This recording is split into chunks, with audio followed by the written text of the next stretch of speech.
Imagine the world exactly as it is right now. The hum of your computer, the distant roar of a highway, the voices of billions. Now, imagine it all just stops. In a single heartbeat, every human being on the planet simply vanishes. No panic, no chaos, just an empty world. What follows is a slow-motion collapse that will last 1,000,000 years. The first thing to go is the sound. The roar of the internal combustion engine is replaced by a terrifying, absolute silence, broken only by the wind. Within hours, the lights begin to go out. Without humans to feed the furnaces or balance the load, power grids trigger automatic shutdowns. The world plunges into darkness. At hundreds of nuclear facilities worldwide, automated safety systems kick in. They prevent immediate meltdowns, buying the planet some time, but for how long? By the end of day one, the planet rediscovers the stars. Light pollution is gone. The sky is once again a map of the universe, unblemished by the glow of man. Millions of pets are now trapped behind locked doors. Those inside homes face a grim fate, while those with access to the outside begin their journey back to the wild. Nature wastes no time. Within days, scavengers begin to move into our neighborhoods. The boundaries between the wild and the suburban start to blur. By the end of the first week, the underworld is drowning. Without human-managed pumps, the subways and tunnels are reclaimed by the groundwater they once held back. Inside our great temples of commerce, a feast has begun. With no one to take out the trash or refrigerate the goods, rodents and insects thrive on our remains. In the fields, the billions of animals we raised for food face a catastrophic transition. Cut off from human support, the majority will not survive the first month. Water systems fail as pressure drops. The clean, treated water we took for granted becomes stagnant and contaminated, turning our plumbing into a breeding ground for bacteria.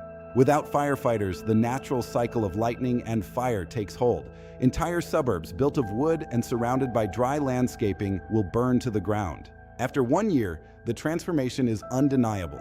Nature has stopped asking for permission. It is simply moving back into the spaces we once occupied. Concrete jungles begin to turn green. Plants take root in the dust and debris on balconies and rooftops, their roots acting like slow-motion dynamite on our structures. High above, the artifacts of our communication age begin to fall. Without orbital adjustments, satellites spiral back to Earth, burning up like dying stars. Zoos have become open enclosures. Predators from across the globe now roam the streets of London, New York, and Tokyo, adapting to a world without cages. 5 years in, and the maintenance-free life of our infrastructure is ending. Rust, the silent eater of steel, begins its relentless feast on our greatest engineering feats. The forests are marching back. In just half a decade, the clear-cut lands of our suburbs have been reclaimed by the pioneers of the woods, fast-growing trees and shrubs. A decade later, and our homes are shells. Rain and snow enter through broken windows, speeding up the rot of every book, every photograph, and every memory we left behind. The first of the great bridges fall. Without constant painting and tensioning, the steel cables snap under the weight of rust and neglect. The icons of our connectivity vanish. Even our concrete is failing. The steel rebar inside expands as it rusts, causing the stone of the modern world to crumble from the inside out. Cities built on reclaimed land return to the water. Streets become canals, and the urban landscape is transformed into a strange, half-submerged wetland. The great dams fail. Rivers, held back for half a century, finally break free in catastrophic floods that reshape the geography of entire continents.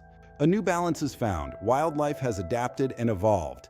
Domesticated species have either perished or merged with their wild ancestors, creating new masters of the landscape. 100 years later, the Iron Age truly ends. Almost every steel structure not encased in concrete has collapsed. The world is quieter, cleaner, and much greener. Our skyscrapers have become vertical ecosystems. They are the new mountains, providing nesting sites for birds of prey that once circled thousands of feet above the earth.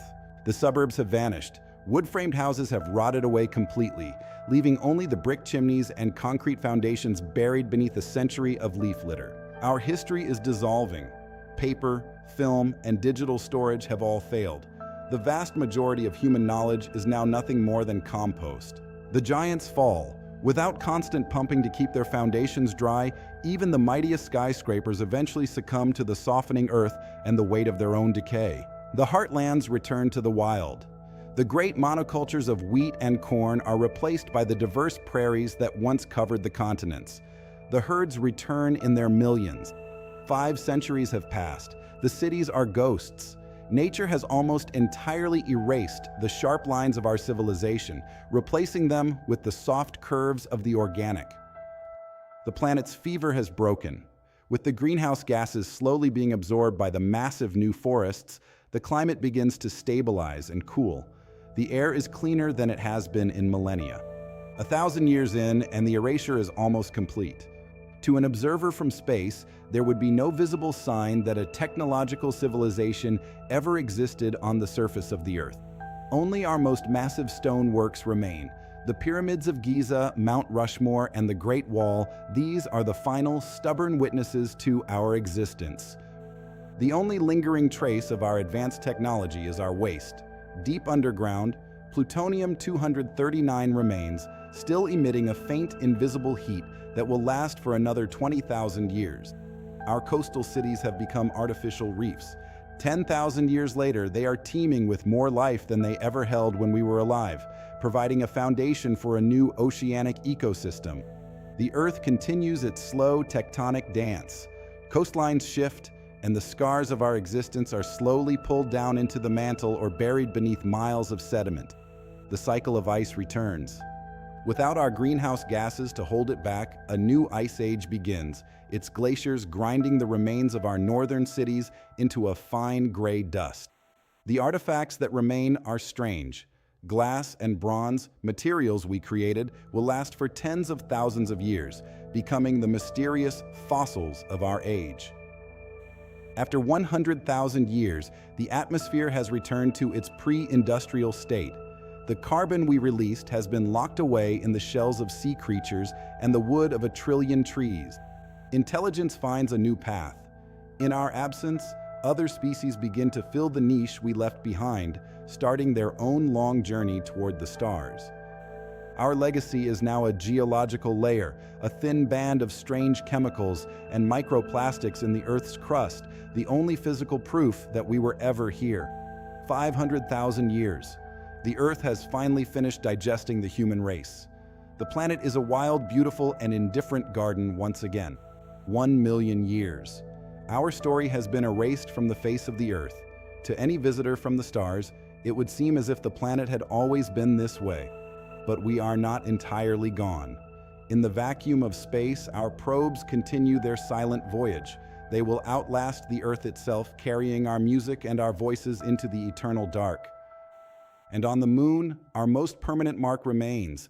Without atmosphere or weather, our footprints in the dust may last for 100 million years, the final, silent testament to our reach. The Earth doesn't need us to survive. It is a resilient, living machine that has endured for billions of years.